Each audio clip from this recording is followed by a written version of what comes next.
In this video, I interviewed Tom T. Moore. This is part 2. If you didn't see the first one, I'm going to leave a link down in the description for you to click on to find the first video.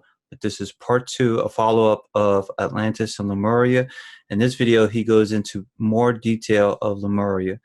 So this is Tom T. Moore. He's the author of The Gentle Way books, First Contact, and I've got his book right here, Atlantis and Lemuria. So he goes into more details of Lemuria in this video at the end, and he also talks about timelines. If you ever had any thoughts or questions about timelines, he talks about timelines, and he breaks them down, and he goes into a little bit of detail of timelines. So it's pretty interesting. He talks about the 4 negative energies and the 10 positive energies, and how there's this grand experiment. And I never knew that, so that's new news to me. And you might find it beneficial to you as well. We touched base on Antarctica. That was a question that my viewers had, was about Antarctica. So, and he talks about it in his book as well, with the details on it. Sit back, relax, and I hope you enjoy the video. All right, Tom. Thank you for having another video with us, and I'm pretty anxious to see what we're going to talk about today and what subjects we're going to discuss. And I want to just talk about briefly about you. You're the author of Atlantis and Lemuria. You're also the author of 3 books called The Gentle Way, and you're also the author of First Contact. Just want to say thank you again, and whenever you're ready. Okay. Okay. Thanks for having me again. And we might remind everybody, the first one that we did was on Atlantis and Lemuria. So be sure to look that one up. You might want to go in order the way we're doing these. And Atlantis and Lemuria was the first book. I mean, the first session that we did, and we got pretty well through it. Didn't get a chance to talk too much about Lemuria. I'll try and talk a little bit more on that today, but I'm going to kind of backtrack a little bit because the people that wound up inhabiting the continent of Atlantis, they started inhabiting it 60,000 years ago, and so did the continent of Lemuria 60,000 years ago. So what does that tell us? That there was some design to the fact that when Homo sapiens first started inhabiting all of these continents was about 60,000 years ago. Africa was slightly ahead of the others. Probably, I think they were down to that last. Let's just make sure that this human body is going to work. And I say, I'm talking about our ET uncles and aunts, because as we'll discuss in the Earth experiment, the creator of this universe decided he wanted to try and see if there was a way to work with the negative energies. And no one had ever been able to do this in any universe, and there's billions of universes. Oh, wow. All these other universes only work with the 10 positive energies. Now, our scientists it'll take several hundred years for them to finally come up and learn that there are 10 positive energies and 4 negative energies. And we have worked with the 4 negative energies to the point we have been successful in working with negative energies, and we're to the point in time where we will start having a little bit less negative energies that we have to work with. And this is because we are the stars of the universe.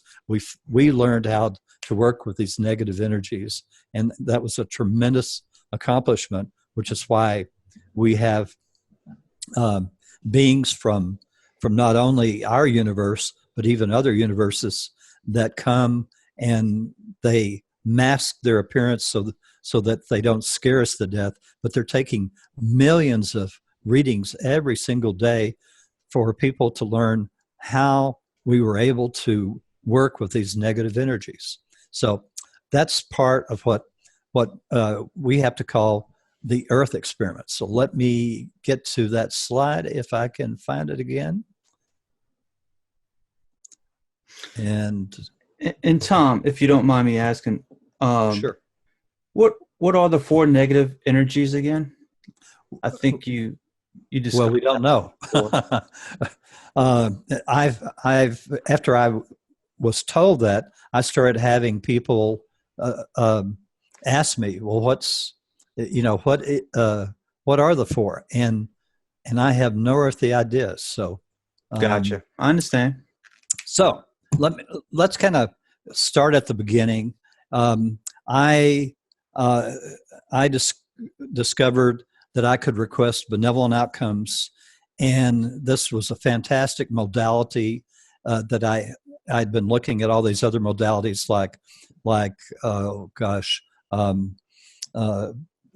things like even astrology or numerology or requesting and law of attraction. None of these worked for perfectly, but requesting benevolent outcomes in my life worked perfectly, and I'd never been able to say that about any modality before. And so, on the Earth experiment, one of the things that people have tried was ESP experiments, and they were only partially successful. We talked about these last time.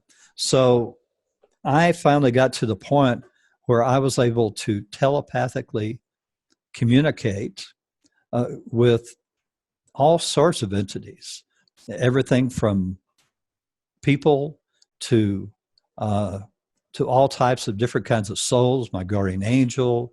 It was a long list. I mean, because every single, and we'll get into this a little bit more in the slideshow, every single living thing on Earth is ensouled. And a lot of people don't understand that. I'll hear things that just drive me up the wall, like, oh, it's just a dog. Well, it's a dog that's ensouled. Okay. Right. And Absolutely. Dogs and cats and everything on Earth is here to teach us lessons, because our end goal, I have discovered, is much grander than you could ever imagine. Our souls volunteered for the Earth experiment, and they volunteered to fast track the raising of their vibrational levels.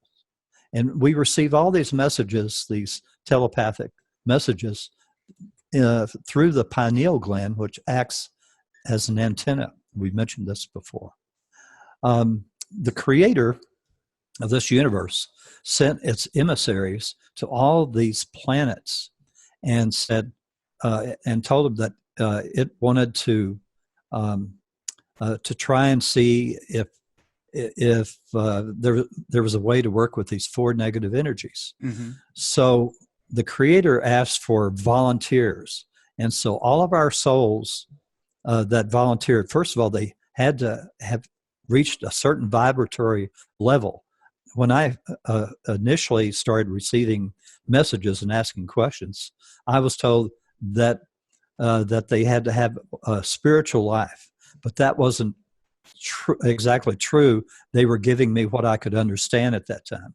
Later on, as we got into vibrations and raising vibrations, I was told that a soul had to reach a certain vibratory level before it could even be considered for the Earth experiment. And so the goal of our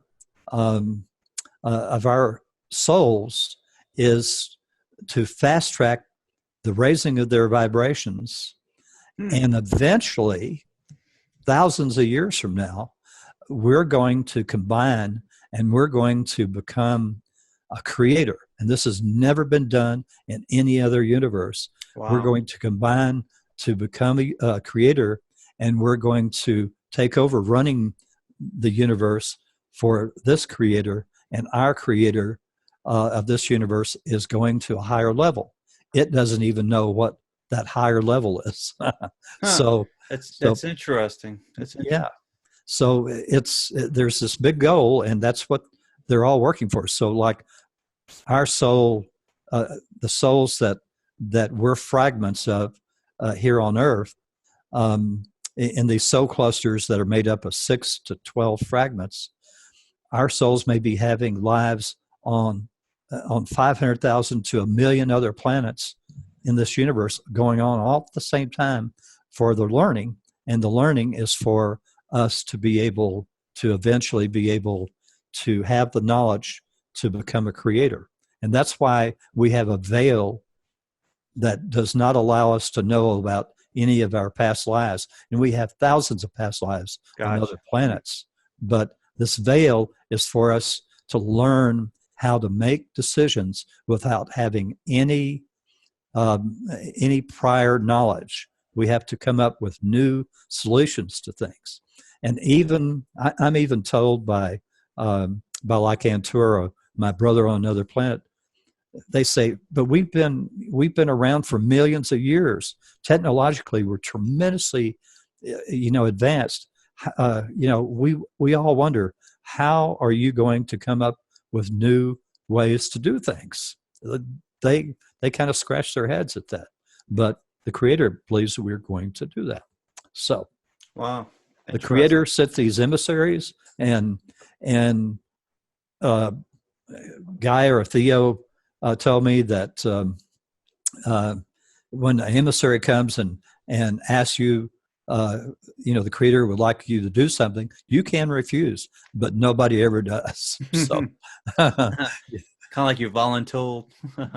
You were there. So, as I said, there are 4 negative energies and 10 positive energies, and that's and as I say, if you were to ask a scientist today, they will have no earthly idea what you're talking about. Gotcha. Okay. So when they did this experiment, the souls created a special space-time continuum, and it's a big mouthy word, but most people have heard of this. It's just we don't really understand what it means. Right. And but the space-time continuum was made to contain all this negative energy. And even when, now this is really amazing to me, even when we go out to the stars, we will still be in sort of this negative bubble. But when we go to the stars, we're going to start introducing tiny bits of negativity to all these other planets, and they will introduce it to all other planets. And the amount of negativity we will give them will be 0.02% to a maximum of 2%. Okay, that's all they could stand. We've been up at around 50%. So wow. we're really had to take the brunt of learning how to live with all these, which is why we've destroyed ourselves a few times and had to start all over again. Right. Which included Atlantis and Lemuria, that both the people destroyed themselves. And so the space-time continuum is really complex. And before I get into how complex, here the souls were promised fast-track raising of vibrational levels, eventually meld together as a creator, never done before in any universe, and will take over the running of this universe, must be veiled to learn how to make decisions. And so, but we have all the support.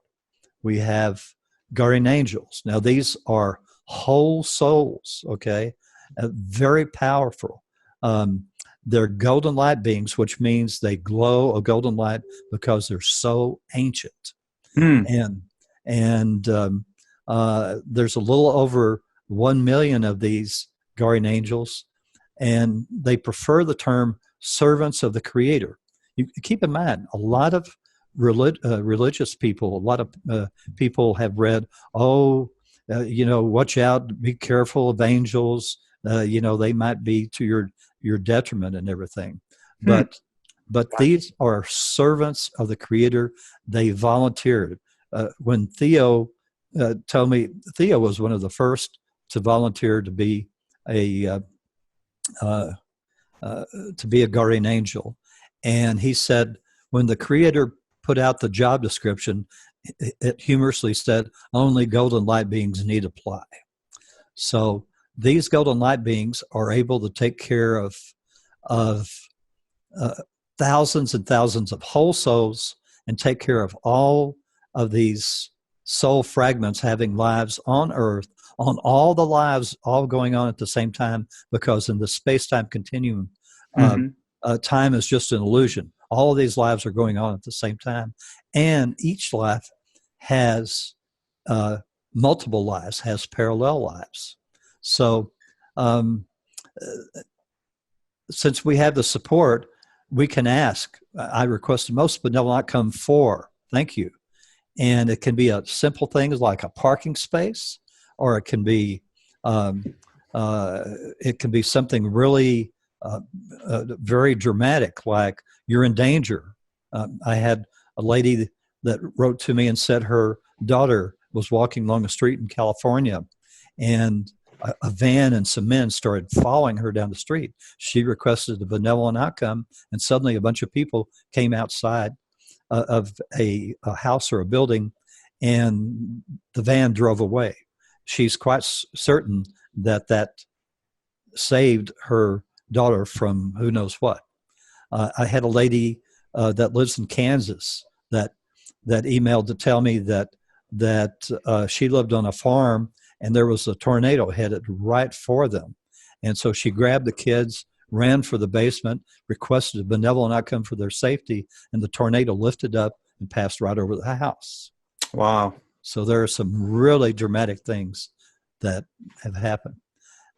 Samples of MBO requests: perfect job, perfect mate, perfect home. Identity theft: I request the most benevolent outcome that my identity in all forms be safe from now on. Thank you. Traveling to work, to the airport security, requests for business each day, at work for meetings, abuse, bingo and games of chance. I've won half of an $8,400 bingo pot on a cruise. I had a lady that told me she won $1 million in Canada on the lottery. That saved a vacation house that had been in their family for years, but they were going to lose it because of taxes. And lots of other people that have won larger bingo games than me and smaller ones. So I haven't found anybody that's had a long run in a casino. It seems that it works for a while, and I'll go in and say I request a benevolent outcome to sit at the right seat at the table, or and it seems to work. So as long as you don't get too involved and sit there forever. Dangerous places and times. So here are these parallel lives. Now this is where it gets a little complicated, and you can stop and ask me questions here anytime if you want. All right. Absolutely. So we had, they decided to have, our souls decided to have the biggest bang for the buck. So each one of our lives has 12 parallel lives. And even in science fiction, they kind of know that this exists in a way, but they just don't know, how exactly it works. And most people guess hundreds of parallel lives, or maybe one or two or three or something like that. Right. But basically, these parallel lives are set up on different frequencies. It's like changing the dial on a radio station or something. And so you have the higher frequencies are 12, 11, 10, and 9. Middle frequencies are 8, 7, 6, and 5. And we're on timeline 6, by the way. middle frequency. And then you have the lower time frequencies for 4, 3, 2, and 1. Now, the people have harder lives on timelines 1 through 4 and easier lives, much easier lives on 9 through 11. And I mentioned 11 because 12 is a non-physical life, and this is considered the perfect life, and all the others are compared to timeline 12.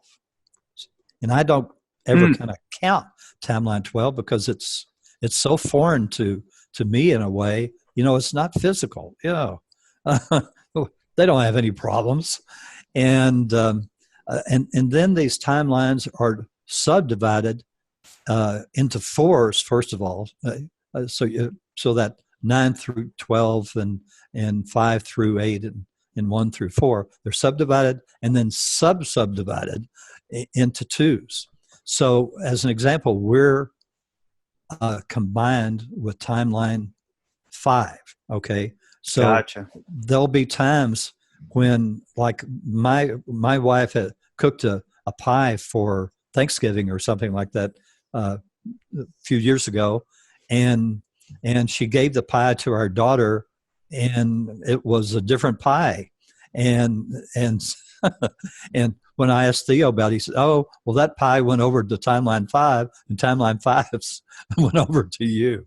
So there's some kind of crossing over at times. They try and keep these timelines separate, but they're not always. They do combine, and sometimes they combine for us. Like we've combined with timeline 7 at one point a year or so past, and that was for us to get a feeling of what it felt like to be kind of in a higher timeline where things are easier, and you couldn't tell it. And when I would be talking with Theo, he said, you can't tell anything, can you? And I said, no, with the exception that I just feel like everything's going to work out okay. You know, it's like it's just an easier timeline. Now, and people ask, well, what happens if you requesting most benevolent comes, because one of the things it does, requesting MBOs, is not only does it keep you on your soul path, which is our soul contract, which is what you want to stay on, because that's what you decided before birth would be the perfect life for you, but it also continually raises your vibrational level, and so I just within the last day or so, someone emailed asking me, well, what happens if you raise your vibrational level? Do you go over to the next timeline? No, all you are. Let's just imagine that here is our timeline, and so here are people, that are kind of lower down on the timeline, and then here you are at the top of the timeline. Okay. Okay. But and people have asked me, well, what about when we were moving over from the third focus to the fifth dimension, did we leave people behind or whatever? And I was told, no. Imagine this is a cruise ship with all these different decks and levels. But the cruise ship, when it gets to port, everybody gets there at the same time. Okay. Now, to give you an idea of just from my standpoint of how different these lives can be, on timelines 1 and 2, I have already died. Okay. I had congestive heart failure and I didn't make it. So gotcha. On timelines 1 and 2, I've died. On timelines 3 and 4, I'm still in the tour business, or at least about to retire, whatever. But I am still in the tour business. I didn't ever get into film distribution, so that was something different on timelines 3 and 4. Also, one of the reasons I did not get into film distribution is that I wound up splitting with my wife, which was like over 20 years ago, and we both remarried on timelines 3 and 4. On timelines 5, 6, 7, and 8, we've been married almost 50 years, and and and when I went to TCU, I got a degree in finance on timelines 5, 6, 7, and 8. I guess may have done it on timelines 3 and 4. I don't know. And so I did this timeline where. Sorry, I'm losing my train of thought here. The instead of finance on the upper timelines, I got a degree in English and married my college sweetheart, moved to Colorado. We divorced, and she went back to New Jersey to live with the kids, and I remarried and had more kids. So, and one of the reasons why I got a degree in finance at TCU was to have ROTC help pay for my college education. But on the upper timelines, there was no need because Vietnam never happened. They settled their differences without going to war. So that's one of the major differences. Everything is easier on those upper timelines. Now, what else happens on the upper timelines is that, like inventions, they all start on the upper timelines and they work their way down to us. So that's how inventions and other things come along. One of the things that's will be coming along for us is that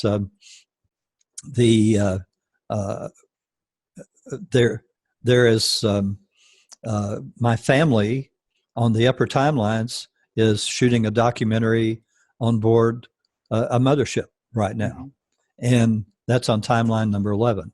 So they get to do all the neat things first. We have to wait our turn. They get to experiment and try things out first. Yeah.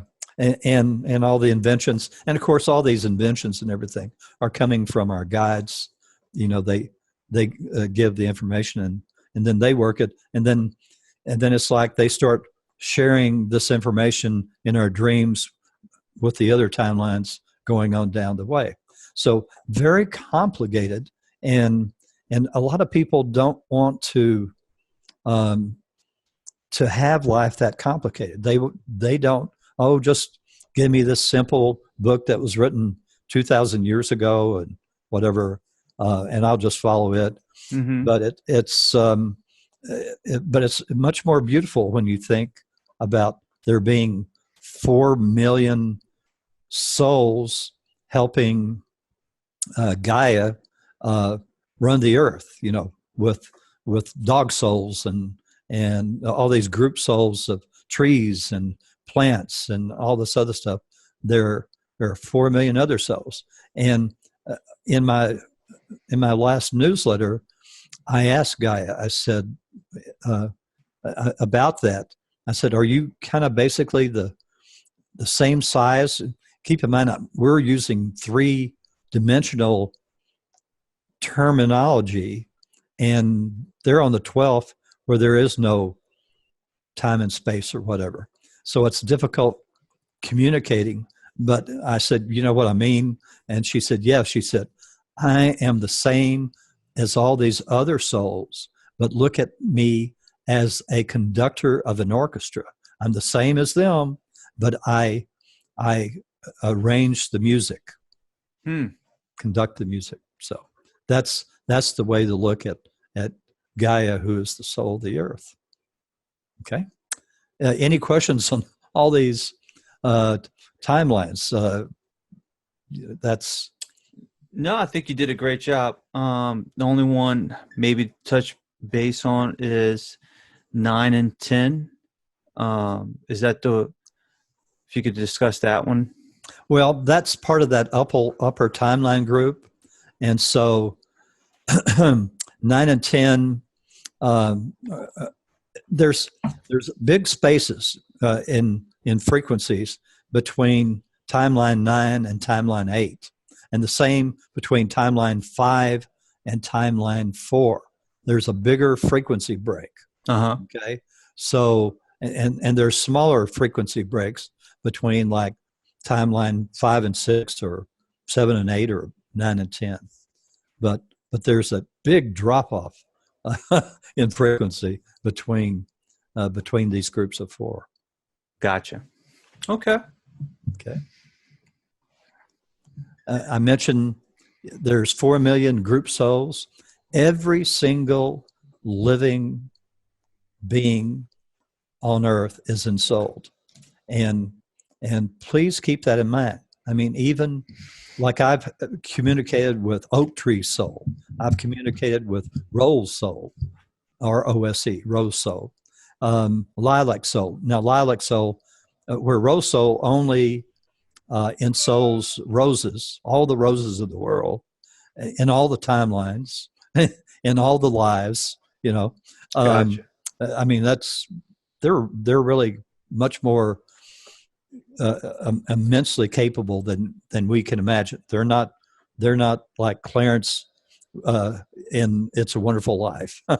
They really are able to do many things, and so Lilac Soul also ensouls hundreds of other flowers. But when I asked, well, should I be calling you something different? Because someone had asked me a specific question about lilacs, and Lilac Soul said, no, just continue to call me Lilac Soul. I like that. I like that name. So all these, I've had even a conversation with Cockroach Soul, Gotcha. and Dog Soul and Cat Soul. Cats, domesticated cats, are ensouled by one soul, but other souls ensoul the other felines. And I don't know how many. I haven't gotten to that point yet. I don't know how many souls there are for the other felines. I mean, it could be just one soul ensouling all the felines, or it could be one soul for lions and another soul ensouls all the tigers, and so on. Haven't gotten that far in questions yet. Let's see some of the others. It's you get an idea. I mean, it's really fascinating. All these souls that have volunteered to do this. They come from other planets and they enjoy doing what they're doing. Mentioned the cat, dog, soul. Okay, now as part of this Earth experiment, we needed lots and lots of help. Not only the guardian angels that look out for us every minute of every day we're on Earth, in all of our lives, all going on at the same time, all the parallel lives. Okay, but we also have guides. Now, typically, you'll have one guide that's your main guide, and that will typically be a soul fragment from your soul cluster, okay, that knows you backwards and forwards. I used to think that all of the soul fragments in a soul cluster were like peas in a pod. Oh, it's your time to go for next life. Oh, it's your time. But it's not. Each soul fragment is ensouled with a different soul interest. So as an example, my soul interests are religions. But Antura, who's also a member of my soul cluster, his soul interest is exploration. So as an example, he was Marco Polo's uncle, and he traveled the Silk Road before Marco Polo ever traveled it and wrote about it. So, and I asked him, I said, well, because he's had 800 lives on Earth before he's having this life back as an amphibian. And I said, well, what do you consider your most significant life out of the 800 so far? And he said, it was that life where he traveled the Silk Road, because it was so much to explore, and different cultures, and vast different distances, and mountains and deserts, and on and on and on. Mm-hmm. And so he considered that as his most significant life on Earth. Now, my main guide happened to be the very first person I communicated with telepathically when I went to this seminar on expanding your psychic abilities. And he was a shaman living in the mid 1600s in the American West. His name in English was Reveals the Mysteries. And it turns out that he's my main guide in this life because he's a member of my soul cluster. So, and I may have explained this before in the last session, can't remember, that I was also a shaman living at that same time period, and my name was Stillwater. So we have a long association, but he's my main guide. Mm-hmm. Now, everybody has guides that come and go in your life depending on what you're doing. If you start out, well, I'll give my examples. I started out, my first business was a tour business. I formed a single ski club in Dallas, and bought a school bus, which we fixed up, and we'd run that thing 600 miles up to New Mexico every weekend, overnight, and I'd give someone a free trip if they would help me drive the bus. And that tour business grew to a travel agency, and then a wholesale tour business, and then an international wholesale tour business with 3,000 travel agents selling our tours nationwide. And so I had a couple of guides for that business. When we sold the tour business, those two guides went away. And when I started my international film and TV program distribution business, I had a couple of guides that came in to help me with that business. Then when I started writing articles, and then the 5 books so far and writing on my 6th, I added a couple of writer guides. And I know that I have my late mother is my guide for all things feminine, because my newsletter, which is subscribed to by 75 or 80% women, she helps me with all things feminine for me to be able to correspond with all the many ladies that subscribe to my newsletter, which you can find on my website at www.thegentlewaybook.com. Right on the homepage, you can sign up for my newsletter. So we all have these guides that help us. Now, if you notice from this slide that you're seeing, all of these guides have different colors, and some of them have intricate details inside these balls of light, or globes, or orbs. They're actually called orbs.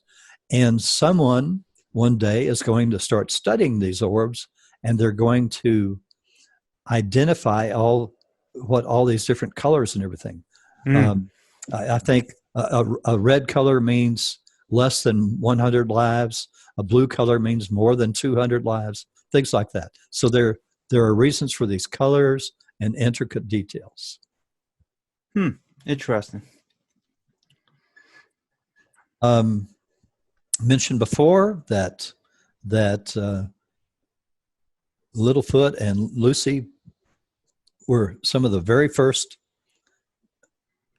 humans, and we call them humans. They're not Homo sapiens, but they're human. And these were some of the very first, Littlefoot, Lucy, and there are many other types or models that we have not yet discovered. They're still lost. Neanderthals, there were 3.5 million of those, but they like to eat each other, so their numbers never rose too much.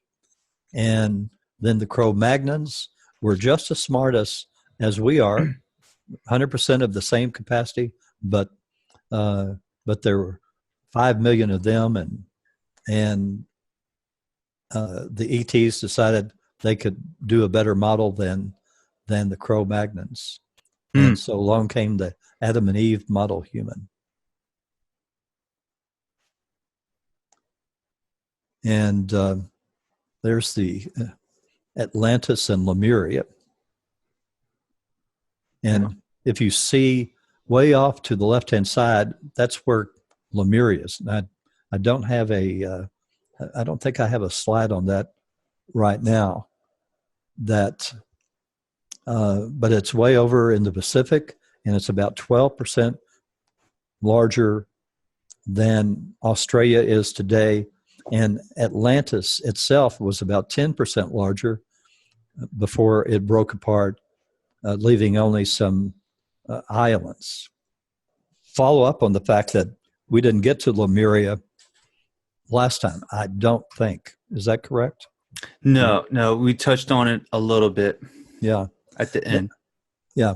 Now, Lemuria, as I say, was 12% larger than modern-day Australia, but it looks awfully small because it was sitting in the Pacific, and as compared to Atlantis, that took up quite a bit of the Atlantic Ocean. And Atlantis was in the form of a parallelogram, so it ran parallel to the North American coast, and it ran sort of parallel, sliding down to the African coast within 30 miles, where it was about 100 miles out from the North American coast. And Lemuria was connected at one time to Japan in several different places. But when Atlantis sank from all these volcanoes exploding at one time, the seas, the oceans of the world rose 160 feet, and that broke off the connection. Then when the Atlanteans finally destroyed themselves 12,500 years ago, the seas rose again 41 feet, which is when the story of Noah actually came about. That was a true story, with the exception that he didn't have any wild animals on his boat. That was added over the thousands of years. Somebody added that into it. I was told that I have had more lives on both of these continents than anybody else living today. 180 lives on Atlantis, but only 65 on Lemuria. And I said, well, why only 65 on Lemuria? And I was told that Lemuria, for thousands of years, was one of the most idyllic places anyone could live. Everyone lived in harmony. It was just a very beautiful place to live. So there just wasn't a need for me to be around, I guess, as many lives as there were in Atlantis, because there was so much going on. I died a couple of times in my Atlantean lives when they sent us over to try and conquer Africa, which was at that time known as the Land of Oz, and hundreds of these sort of like Zulu warriors, if you can imagine, from the times when the British were massacred.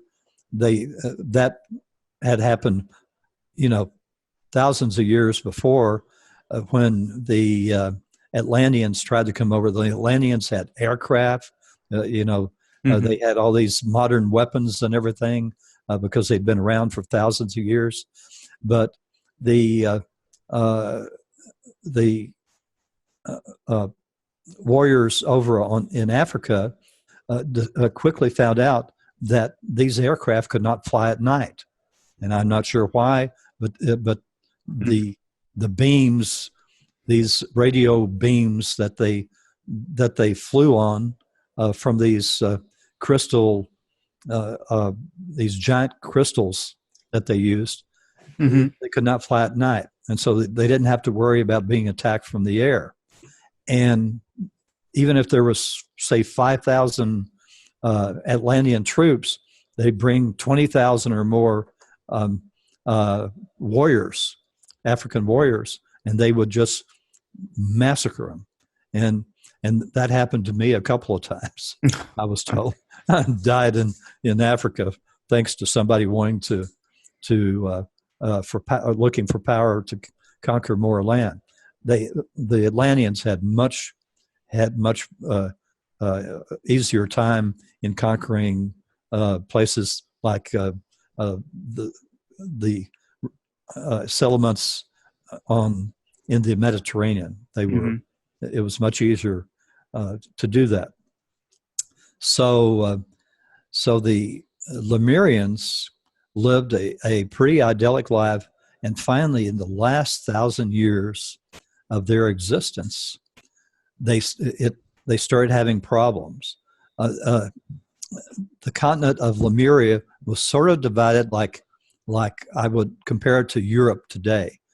The big rivers, mountain ranges, things like that. So it was sort of divided into 5 countries, and these 5 countries kept getting worse and worse between them. And the way I found out that I'd had a life on Lemuria, or the continent of Mu, as it's called, I said, "Oh, Theo, have I ever had a life on Lemuria?" And he said, "Oh, Tom," he said, "You helped sink the continent." And I said, "Oh gosh."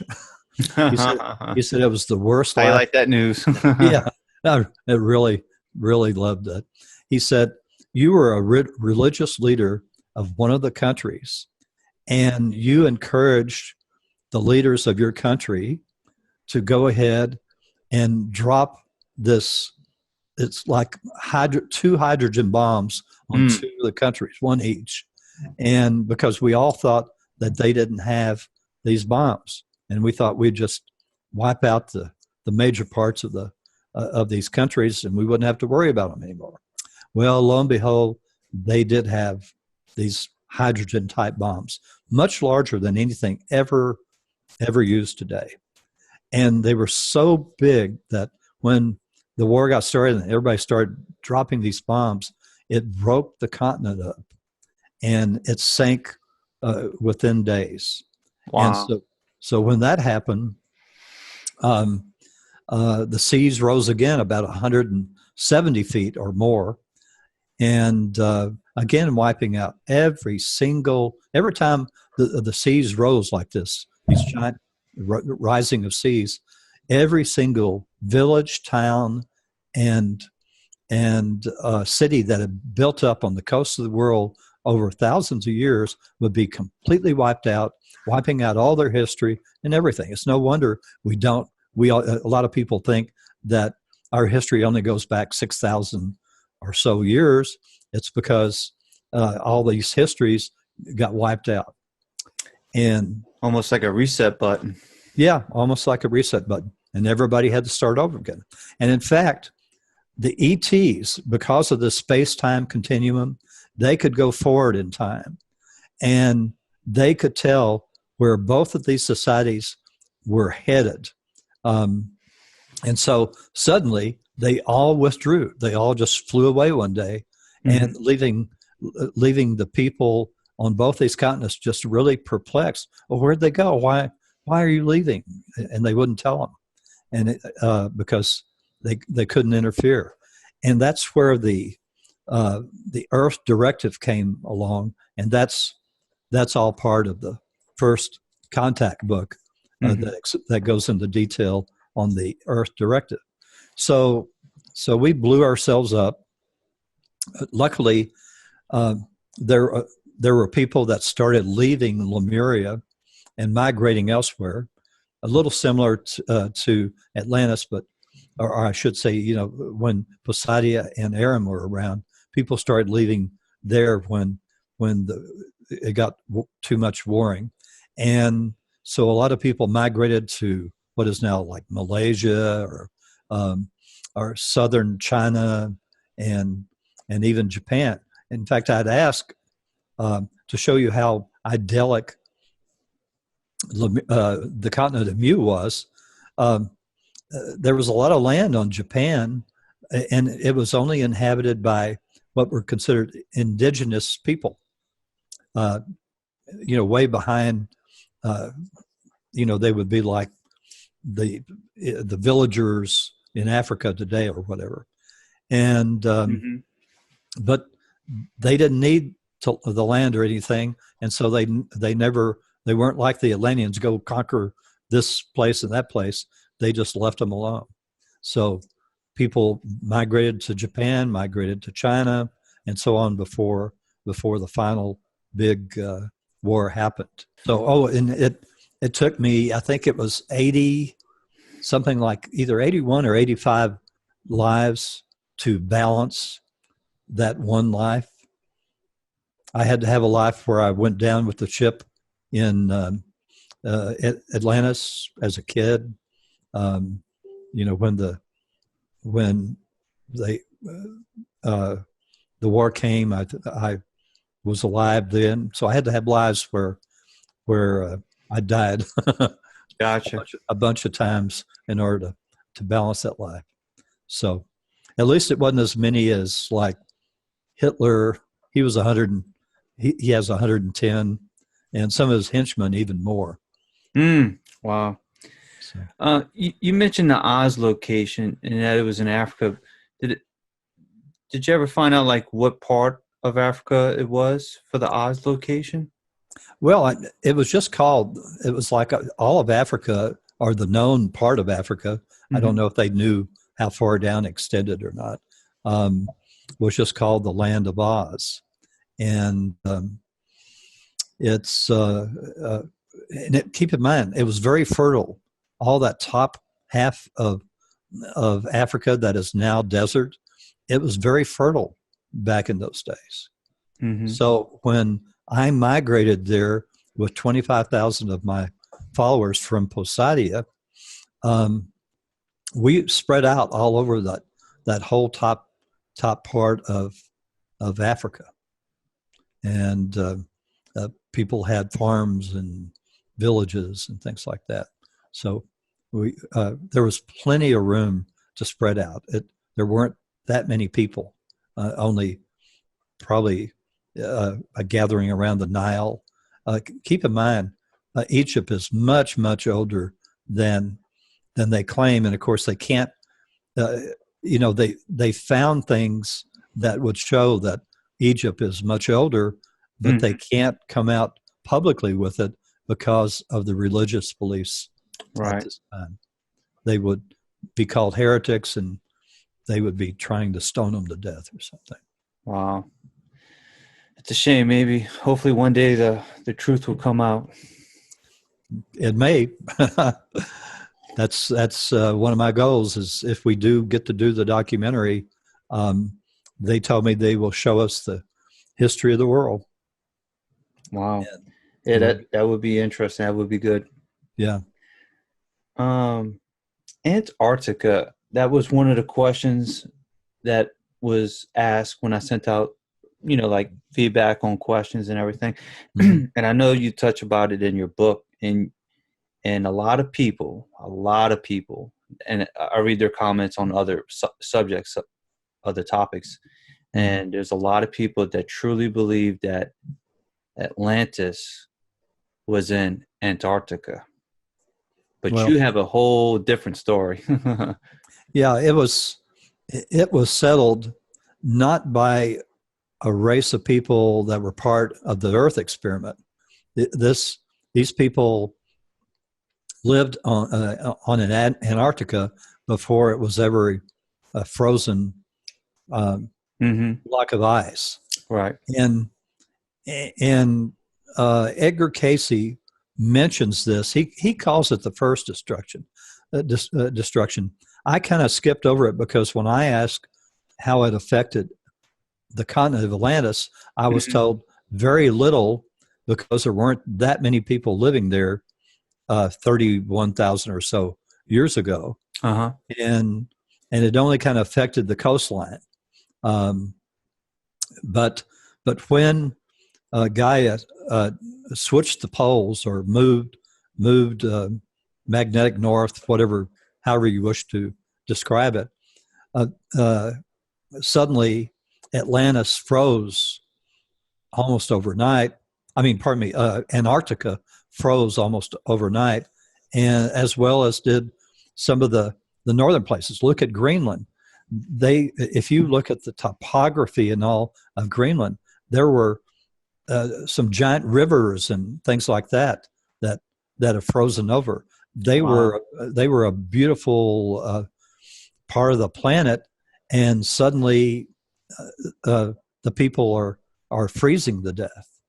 So that did happen, and when all that society that was living on Antarctica, their souls went elsewhere to find a new place to live. Right. Yeah, because a lot of people really believe, and I guess part of that could be because of the movies, Stargate, that they represent Atlantis and Antarctica. So that was interesting that you had a different viewpoint on that. Yeah. I will. As I say in my newsletter, a different perspective. Yes. So yes. And I wanted to touch base on that because I knew you had some information about it, and I knew that was a good answer to that person's question. Yeah. Well, so much of our world history we just don't know because all these great calamities. And I was told that people, a lot of people have a subconscious fear of Atlantis destroying themselves again, or the people of Mu destroying themselves again. The subconscious fear. We don't want to relearn how to have this crystal power because maybe we'll misuse it again. But I was told that we will never destroy ourselves again. When we reached the harmonic convergence in August of 1987, we reached a point in our vibrational levels where we will never destroy ourselves again. Okay. So that's very positive. And I was told that the reason, I have my book on Atlantis and Lemuria and all is to let people know this history and this information. It's time for people to learn about it again and not be afraid of that it's going to happen again. I agree with you. You mentioned the crystal powers. Was there any messages is that one of the avenues we're supposed to re-explore again for technology, for free energy or free health? Because back then, a lot of that stuff was free in a way. But keep in mind, we're going to have some corporation is secretly developing a free energy machine that'll be released in the next 3 to an outside 5 years, let's say. But it sounds like it's going to be sooner than later. Okay. And it's going to be released to the world so that anybody can start a little plant and start making these free energy machines.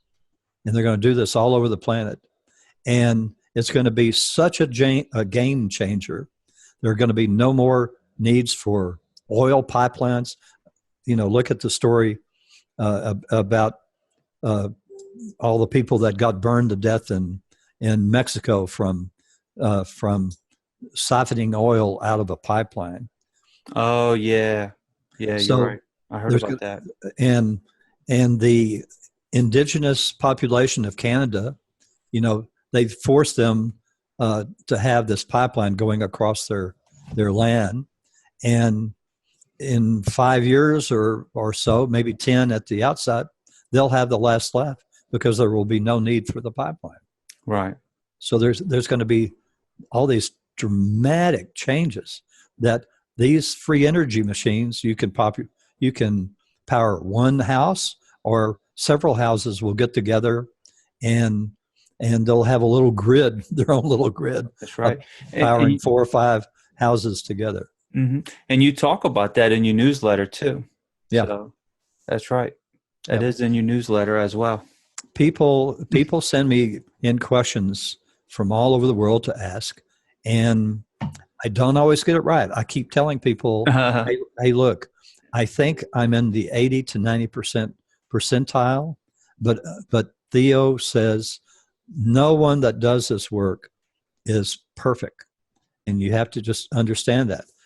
Right. The problem I have will be like, I'll allow an opinion. Maybe I'm seeing something on the news and it's very powerful, or very vivid or something like that, and I'll allow it to um, uh, uh, to make me receive something that's not quite accurate.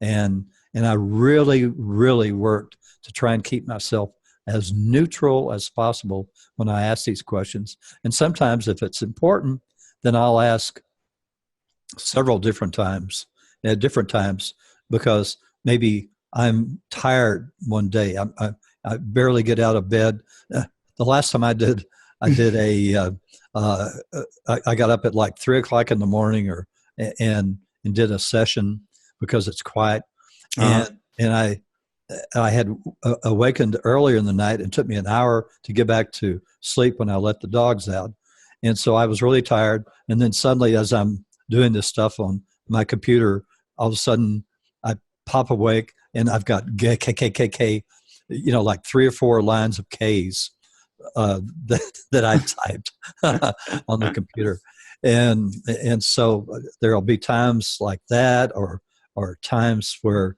I know people that will not channel because they near the full moon or the new moon or whatever, Right. but I'm told that to do not worry about that. They want me to do it all the time, anytime I can. And when if I do make a mistake, I have archived all of my newsletters since 2007 on my website. Mm-hmm. You can read them, and you can see the mistakes I made and where I've hit, but I think overall, because I've asked thousands of questions on thousands of different topics, that it'll at least make people think. Gotcha. This was a question I thought was maybe a little hard to figure out, but I don't know if you ever touched base on this one, but they were asking if there's a way that if people nowadays are still had the bloodline of the people from Atlantis, like if there was a way to talk about that, and I thought that was an interesting question, even though some comments was that would be hard to prove because how would you need DNA from that time frame, that Sure. era? So it was worth a question asking for your opinion. I think it would be extremely difficult. I mean, look at Ancestry.com and all these others that are doing that kind of stuff. I mean, they show people coming from Europe and Asia or whatever, wherever they came from, but there's no way to say, well, gosh, there's this bloodline that we just don't recognize from anywhere. Right. I don't think they're that good that yet. Yeah, And it was an interesting question, but maybe a tough one too, you know? yeah, good one. Here's one. Have you received any messages about the pyramids or the Sphinx? Anything like like from your point of view, your perspective about the Sphinx? Well, I know supposedly I had a life where I helped give them directions as to where to point building the pyramids. Uh-huh. But I've only asked a question or two on that. I had the life, and that's about all I know about it. Mm-hmm. And certainly there are tunnels underneath that connect the Sphinx and the pyramids that they just aren't sharing. Yeah. Hopefully one day they'll share that. Hopefully, yes. So I think we probably covered it pretty well today. Yeah, I think we did pretty good. So we touched on a lot of interesting subjects. Yeah, I'd like to encourage everybody, if you, I have a blog and I have a newsletter. The newsletter you can sign up for on my homepage of my website at www.thegentleWayBook.com. Investigate. I also have sample chapters of all my books. So read some of the sample chapters of the Gentle Way books. I was voted best self-help author for 3 years by Health Magazine. I have people that write to me almost every single day saying how fantastic their lives are now that they are requesting benevolent outcomes in their lives. So I really encourage you to experiment with this modality. It is the best one and the easiest one you will ever find in your life that will keep you on your soul contract, your soul path, and when you have these challenges, you're still going to have challenges, but the challenges will not be like a brick wall in front of you. They'll be like a big speed bump. So that's fantastic. And it raises your vibrational levels, your level. So investigate that. Read the sample chapters on those, sample chapter on the Atlantis and Lemuria book, First Contact book, Conversations with an ET, and you'll learn all about it. Yeah. So I also have my blog each Saturday. I have a blog with about 4 or 5 stories sent in to me from subscribers, from people that are using benevolent outcomes in their lives, and they'll tell me all sorts of great stories, and so they are in my blogs each Saturday. So all you have to do is, when you get on my website, look for where it says blog, click on it, and you can even have there's a way to sign up for the blog where it'll notify you when the next blog is coming out.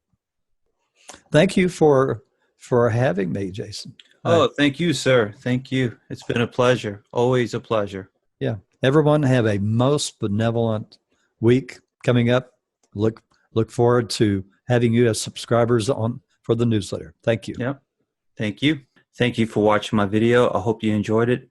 Hope there was some information that you found out about it and that it might answer some of your questions. So if you have any questions or any type of comments, just leave them down below, and I'll try to relay those questions over to Tom. He is very good at following up, communicating, answering questions. So if you have something that deals with this video, just leave a comment down below, and I'll try to work something out with them. Also, please make sure you subscribe, and I'm going to leave links in the description about his newsletter, his website, and his books on Amazon as well.